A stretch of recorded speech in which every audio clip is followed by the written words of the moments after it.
Russia says Syria shot down 22 out of 24 Israeli missiles during air raid.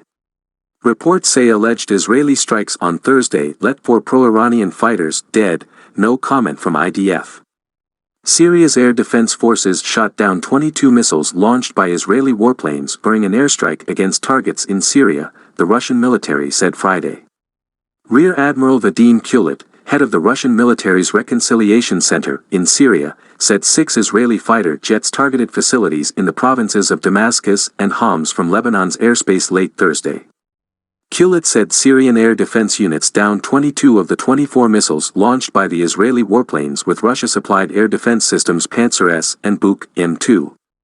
There was no immediate reaction from Israel, which rarely comments on its military operations in Syria. Syria routinely claims to shoot down Israeli missiles.